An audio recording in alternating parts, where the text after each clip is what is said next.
Sejumlah pasien dengan penyakit tak dikenal berdatangan ke Rumah Sakit Pusat Wuhan awal Desember 2019. Dr. Li Wenliang, dokter di rumah sakit, kemudian menyebarkan berita lewat sosial media bahwa para pasien menunjukkan gejala radang paru-paru akibat virus. Pejabat kesehatan Cina mulai menyelidiki pecahnya wabah. Sejumlah pasien pertama punya akses ke pasar ikan Huanan yang juga menjual binatang liar.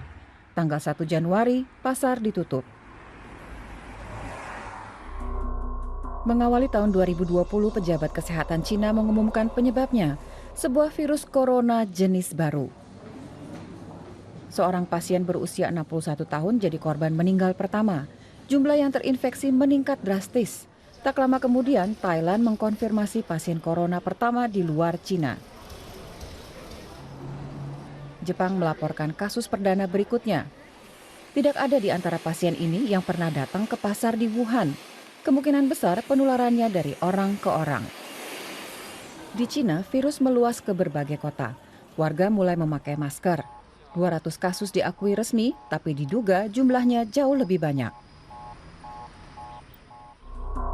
Tenaga medis di Wuhan yang kontak langsung dengan pasien mulai terinfeksi dan sakit. Taiwan dan Amerika Serikat melaporkan kasus corona, disusul negara-negara lain termasuk Jerman. Pemerintah Cina memutuskan langkah drastis. Semua transportasi di Wuhan dihentikan, termasuk transportasi umum. Ilmuwan menemukan virus corona punya masa inkubasi. Orang yang tertular tapi belum menunjukkan gejala jadi berbahaya. Dalam waktu bersamaan, liburan Imlek dimulai.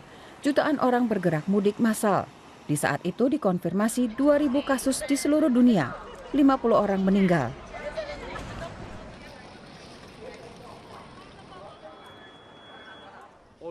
WHO menyatakan wabah sebagai situasi darurat kesehatan global dan menyerukan tindakan terkoordinir internasional.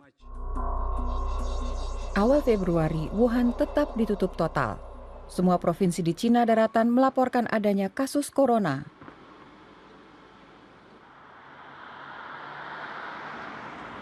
Li Wenliang, dokter dan whistleblower virus corona, juga meninggal. Satu dari banyak korban lain. Hanya dalam waktu 2 bulan, virus menyebar makin cepat di luar Cina. Yang paling parah Korea Selatan, Iran, dan Italia.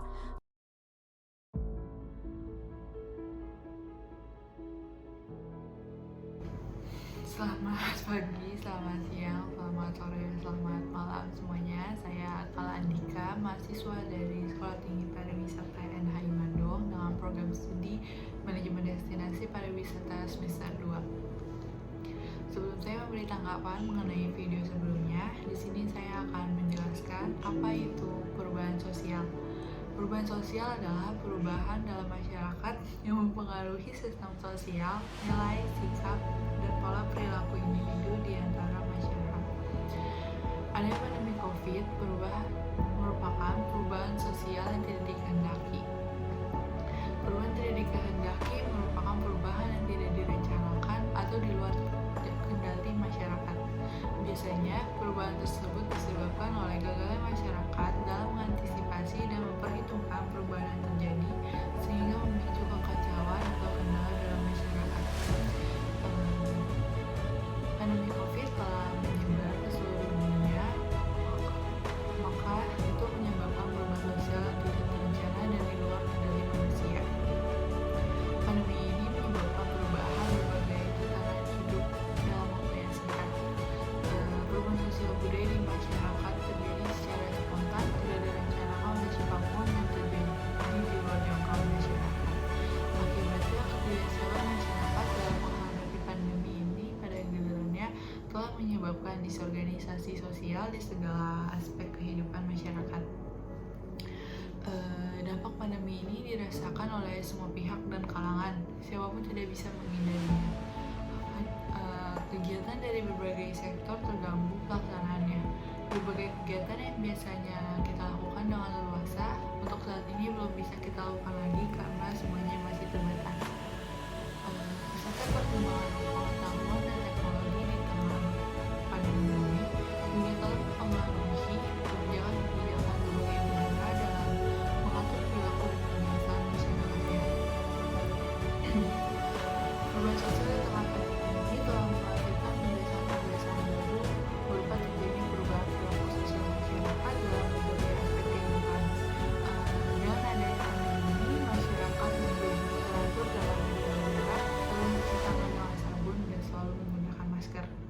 masyarakat selalu menghindari transportasi umum, termasuk transportasi online, dan melakukan aktivitas seperti sekolah, bekerja, belanja, itu secara online. Dalam perkembangannya, merespon situasi krisis akibat COVID, pemerintah menerapkan kebijakan yang disebut sebagai kebijakan new normal. Tentu sebagai kebijakan yang dihasilkan akan berdampak secara langsung terhadap segala bentuk perubahan sosial yang terjadi di masyarakat. Dengan adanya norma baru menekankan pada perubahan perilaku untuk tetap menjalankan aktivitas secara normal, namun tetap merujuk pada protokol kesehatan yang kemudian harus dibiasakan. Meskipun demikian, penerapan norma baru tidak akan berjalan dengan maksimal bila kita tidak mendisiplinkan kebijakan tersebut. Oleh karena itu, sebagai masyarakat, kita harus tetap menjalankan protokol kesehatan dan perlu membiasakan diri untuk mematuhi peraturan-peraturan yang ada. Sekian dari